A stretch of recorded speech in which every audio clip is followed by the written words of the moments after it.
Hey guys, my name is Julia and I'm the creator of Crazy Pepper channel. Today we will discuss the story you sent me. If you like the content, please subscribe to the channel, like the video and leave a comment down below.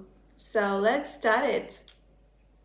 I was shocked when I caught my wife with him in my house. My wife and I had a wonderful courtship.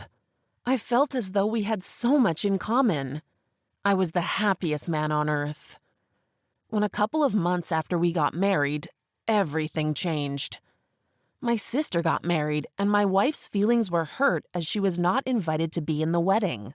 Shortly after, my wife told me that she overheard my mother telling some of the other wedding party that she was just a gold digger and not very pretty, and definitely not good enough for her son. It has been a living nightmare ever since. A full-blown competition to see who can hate the other more. My wife all but stopped having love with me because she was mad at my mother. Our entire first year of marriage, we had closeness only 4 times. She says it was because I didn't stick up for her enough. But I was doing my best to keep some semblance of peace I could between my wife and extended family.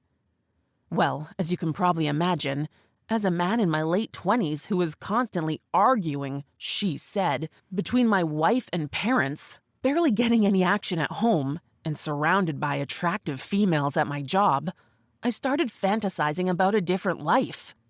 Over the next few years, I had 2 one-night stands and would eventually have to meet that reckoning. My wife wanted to start a family, and I was more than eager. I had always wanted kids, and in some twisted way also probably hoped it would cement our marriage. We had 2 wonderful little girls 2 years apart. Then, one Mother's Day, I lost it. I had invited my mother to come over to our house, where she and my wife began attempting to out-disrespect the other. Another pissing contest to see who was more in control over me, and whose side I would take. And a huge argument ensued between them. I remember tears, feeling helpless and trapped, and briefly contemplating blowing my brains out just to end it all. Quickly, my love for my kids grasped me from my self-pity tantrum. I thought of Nietzsche and being a man for a change. I decided right then and there I was just finished. Over the course of the next week, I found an apartment and had one of my best friends help me move an adequate portion of our furniture there. Total waste of money, because I usually come home to sleep with my kids at night anyway. But in my mind, I was getting the ball rolling. My wife was completely shocked, begging my friend to convince me to come back. She even started seeing a counselor to work on her issues with my mom. They actually attempted to mend fences, and my mother said that period was the nicest she ever had been. I had been low levels flirtatious with a pretty young woman at work, and I instantly ramped it up. We started emailing, flirting more at work, very stupid, and actually made out a couple of times. Then my wife discovered the emails. Now the ultimatum was thrown back at me. My girls were young, and I knew I would miss them dearly. The thought of another man possibly moving in and living around my sweet, innocent little girls also petrified me. I took them for a drive, and we had a long talk. I promised them that I would never, ever leave them. I ended it with the work colleague, broke my lease, and had my friend help me move everything back home. I committed to working things out. I still loved my wife. I just wanted the animosity between her and my family to cease. They didn't have to like each other, just be civil. Now I had to deal with my infidelity and the girl from work. Although we never had intercourse, I never even removed my clothes. It didn't matter. I cheated. We started couples counseling, and I revealed my 2 previous indiscretions. For the next couple of years, I endured daily reminders of what a piece of stuff I was. Vindictive, venomous, stinging reminders of the dirty, lying dog I was. I believed it all, too. Repeatedly pumped for details, demanded to justify my lack of soul. She told all of her family and friends everything. She didn't think she could ever trust me again. This had become my burden to bear, I told myself, so long as I wanted to keep my promise to my girls. My friend, who had helped me move with the apartment, still came around from time to time, and my kids were close friends with his kids.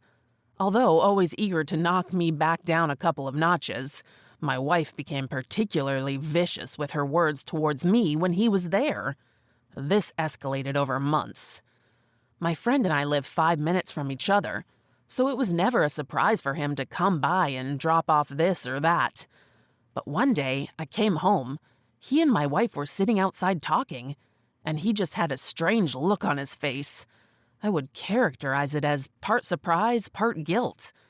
The next time he came over, it was to show me his new Harley. My wife had never ridden on a Harley, and she asked if I minded if he took her for a ride.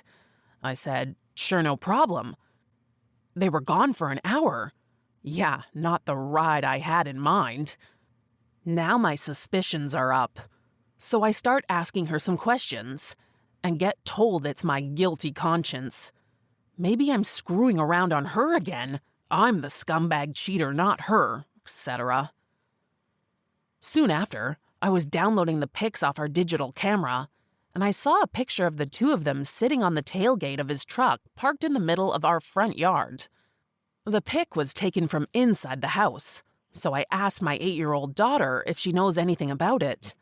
All she said was, "I took it, Daddy. Tony has been coming over a lot lately." Not even a month later, our two families were taking the kids on a river float trip and had the cabins already reserved. So I keep my mouth shut and play along. The final night, the kids went to bed and we 3 adults were sitting on the outdoor deck talking. My wife was a little tipsy and starts in about cheaters and what an a-hole I am. She then shifts gears and insists that I start drinking. At first I decline, but she seems genuinely irritated, so I grab a beer and pretend to imbibe. After several beers stealthily poured out, we move inside and I call it a night. I head to the bedroom and silently lie down in the pitch black, listening to every word. The banters and laughs gradually diminish to whispers. Then I hear the smooching sound of kisses. Heart now racing, I silently rise from the bed and glide over to the door. As I step around the corner, he is sitting with legs spread and she is standing between them, leaning over, lips locked. I can distinctly recall the French kissing motion of their bulging, undulating cheeks. The look on his face was priceless, especially as I strode over to the table and picked up my bag containing my .38. She immediately began mumbling about trying to find something as she darted out the door and onto the deck. I slept that night with a .38 in my hand, pressed flat against my chest. The drive home with the kids the next morning was deafeningly silent. Once we returned home, I began some detective work and discovered from our phone bill that they had been texting each other daily for 8 to 9 months, up to 600 texts and 30 pics per month. I couldn't see any of the texts or pics, which is probably for the better. God knows what they were doing in my house while I was at work, but I know too. I'm sure they would disagree after reading all of this, but I'm not a complete moron. As to my initial reaction, aside from the obvious devastating sadness and betrayal from both wife and supposed longtime friend, was surprisingly relief. As you can imagine, the subject of her glaring hypocrisy immediately silenced her vitriol, so I'm no longer subject to that verbal offense. Listening to her make lame excuses for her behavior, particularly to our marriage counselor, after so many sessions of ripping me to shreds, I was drowning in schadenfreude. Honestly, I have yet to overcome it, but I'm working on it. I have a great relationship with my daughters, and that is all that matters to me now. I blame both of the women, and now I'm borderline misogynist, but mostly I blame myself for putting up with that childish crap for all that time. And our last story. My heart sank when I found out what my cheating wife was really doing at a nightclub while I was at home with our baby. Our relationship has been on the rocks for a while, but a few months ago we started counseling. And at the end of April, we told our therapist that everything was so much better and that we wanted to wait a few extra weeks before our next meeting. However, in May, she started spending more and more time away and staying out later, sometimes 12 to 3 a.m., at her weekly karaoke thing with her friends while I was home watching our 3-year-old. Then she started spending an extra night at karaoke and going to the pool with her friends on the weekends. After she told me that one of her other friends was leaving her husband for a guy she met on Facebook, I started checking up on my wife's texts and Facebook messages. She was talking to an old high school friend on Facebook who I did not know and who was asking to talk dirty to her. I found that she had been texting one guy in particular from the bar every single day for at least a month and visited to his house twice when she said she was going to the pool. I don't know everything they talked about as she deleted most of the messages, but I ordered a text history which showed numbers and times. I found a conversation with one of her girlfriends who called the guy from karaoke that thing you got going on the side, and another conversation where she said she wanted to cry because he was all over another girl. When I confronted her, she said she just wanted to be friends with him, but he had a boner when she left after her second visit to his place, and that ended their relationship since she felt like his motives weren't acceptable. As far as I can tell from her text message history, that really was the end of their relationship. However, I saw a message from him on Facebook a few weeks later, which she claims was unsolicited on her part. I asked her to block him, and she agreed. And after a few days, I went ahead and blocked him to see what she would do. 2 weeks later, she unblocked him. I haven't found other evidence that she's still talking to him, or that their relationship went any further than hanging out with his roommate at his house. But I feel very uncomfortable that she has unblocked him and continues to talk to his roommate. When I ask her to quit talking to his roommate and block the guys on Facebook who said they want to talk dirty to her, her response is that she can talk to whoever she wants. I also told her I wasn't comfortable with her continuing to delete messages from another guy who called to ask her out to the bar on a Friday night. So she changed his name to a girl's name in her phone so she could continue talking to him on occasion without upsetting me. They only text a few times, about once a week, but the fact that I feel she is hiding it from me makes me uneasy. In her defense, she has quit going to karaoke. She has unfriended the worst offenders on Facebook, though unblocked them. I have not seen evidence that she's talking to any of the guys who have hit on her.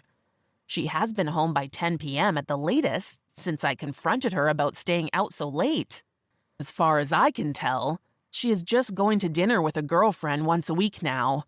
However, because she has been deleting text and Facebook messages with a couple of these guys and maintains that she wants to still be friends with them, I am having a really hard time trusting that one of these relationships is not going to become something more if left unchecked.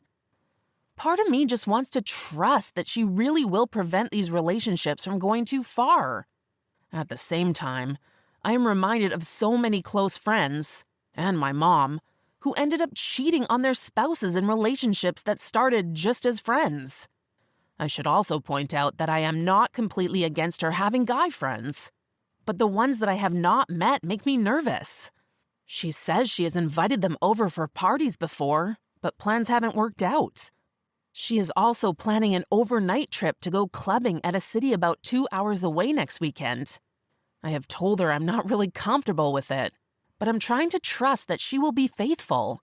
So, I guess that this comes down to that I don't really think that she has physically cheated on me, or that she is setting out to cheat on me.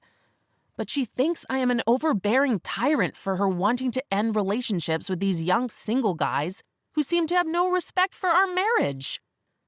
All her friends seem to agree that I am a terrible a-hole, and all my friends think that these relationships are unacceptable, or at least suspicious and unwise.